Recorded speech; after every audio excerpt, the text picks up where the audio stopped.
با درود.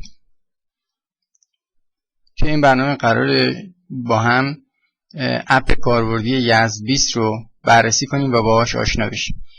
این اپ در هماهنگی یا با استفاده از سایت yezd20.com و yezd20.ir که یک سایت خبری و اطلاع رسانی عمومی هست و مرتبط با اخبار استان یزد شهرهای مختلف خواهد بود کار میکنه.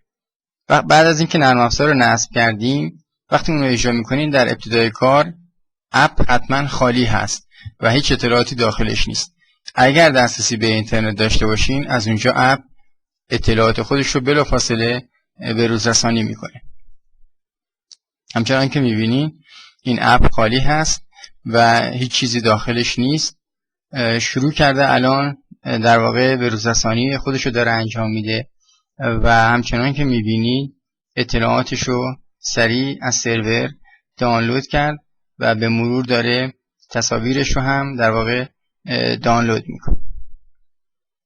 کاری که این اپ قراره برای شما انجام بده مدیریت اخباری هست که در سمت سرور ثبت شده. او برای شما اینجا نگه میداره. اگر خبری رو خواستیم ملاحظه بکنیم روی اون کلیک میکنیم و توی صفحه جداگونه میبینیم و حجم اخباری که نگه داشته خواهد شد و حجم تصاویری که نگه داشته میشه روی دستگاه شما مدیریت شده هست و تعدادش به مرور که خبرهای جدید اضافه میشه از اخبار قدیمی تر حذف میشه و یک حجم مشخصی رو روی سیستم شما اشغال میکنه. این اپ برای اینکه با سینی ابزارش آشنا بشیم موضوعات مختلف رو به شما نشون میده. میتونید دسته‌بندی شده این موضوعات رو ببینید و یا چون این عمده اخبار بر اساس سازمان‌های مرتبط هم گروه بندی شده، میتونید سازمان‌های مختلفی رو هم که تعریف شده یا ادارات مختلف رو ملاحظه بفرمایید. وقتی که یک خبر رو کلیک بکنیم اون خبر در مرورگر دستگاه شما باز خواهد شد. این یک صفحه مستقیم از سایت یزد20 هست که بلافاصله برای شما لود میشه. اگر از موضوعات خاصی علاقه دارین میتونین اینجا مثلا اخبار سیاسی رو به طور خاص دنبال بکنین و همچنان که میبینین اخبار سیاسی فقط اینجا لود شده. یا اگر از اخبار مربوط به سازمان خاصی بخواین اطلاع داشته باشیم میبینیم که اطلاعات فقط اون سازمان رو به شما نمایش میده.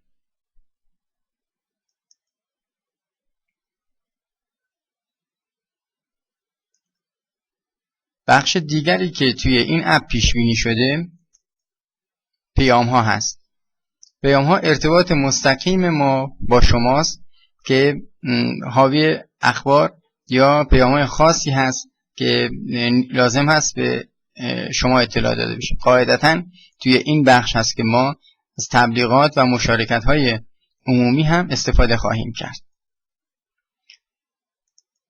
برای نسخه های بعدی امکان ثبت خبر و به روزرسانی سایت و عضویت در سایت رو مد نظر داریم که در اولین فرصت اونها رو هم تقدیم شما خواهیم کرد.